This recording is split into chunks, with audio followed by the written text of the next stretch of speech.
Hello everyone, welcome to Data Center Scale Computing Project presentation. Title of the project is Analysis of Video in Distributed Environment for Object Detection. My name is Sachin Rathod and my teammate is Anirudh Kalgatkar. Let's look at the overview and goals of the project. Our project focused on implementing a distributed video frame processing system for object detection using pre-trained deep neural network. The objective was to input a video into the system and receive an output video where objects are highlighted along with their count in each frame, and the objects can be cars, people, or any other object supported by pre-trained DNN. This was achieved by dividing the video into individual frames, independently processing each frame for object detection using pre-trained DNN at the worker nodes, and then merging the frames while maintaining the versional order by the master node. The outcome is a modified video with highlighted objects and their respective counts. The project leverages distributed processing for scalability and efficiency, contributing to the intersection of data center scale computing, deep learning, and video analytics. For our project, we have configured pre-trained DNN to detect humans. Let's move on to software components and their interactions. We have four main components as shown in the architecture diagram. Those are REST server for client server interaction, then virtual machines for master and worker nodes. Also, we have made use of ZeroMQ for message queue.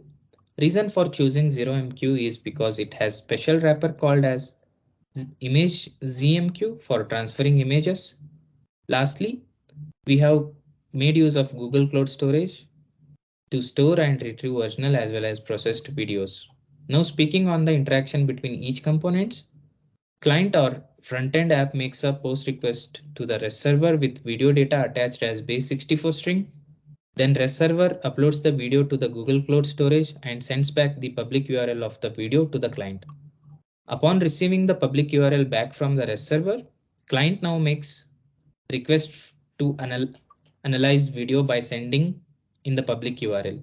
REST server then commands master node to process the video. At master node, the video is downloaded and split into frames. Then the batches of frames are put into message queue. Here we have set 100 as a batch number for the frames. Then worker nodes pick up the frame batch from the message queue and start analyzing the video for human detection. Upon completion of the analysis, these frame batches are sent back to the master node, where the frames get merged while maintaining the original order. Once the video is merged, it is uploaded to the Google Cloud Storage and the public URL is sent back to the client. Now, Anirudh will walk you through the demo and testing of the system. Thank you, Sachin. Let me take over and show the demo and the debugging part of the project. Going to the front-end part of the project.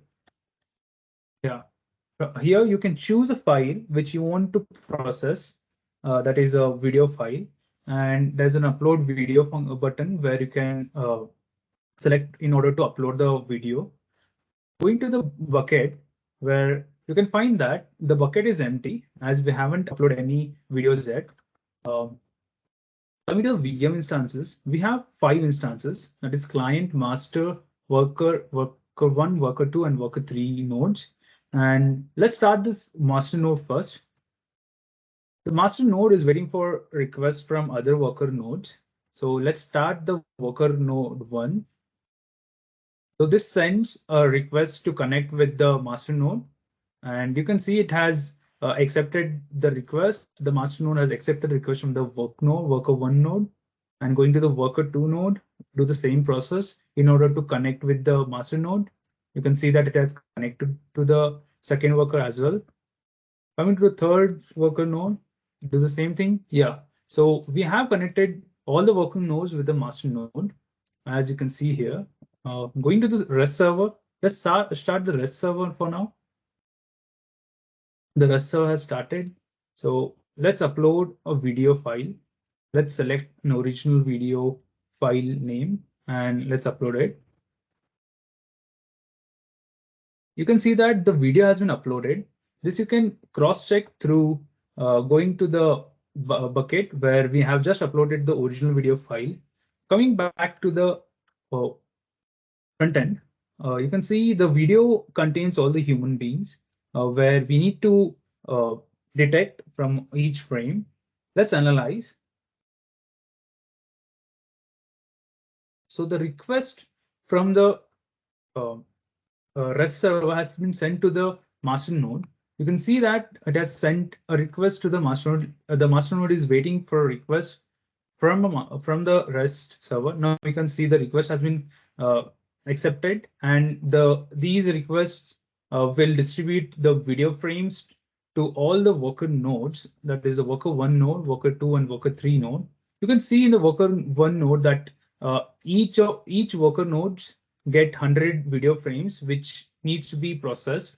Coming back to the REST server, you can see we have received processed frames with their numbers.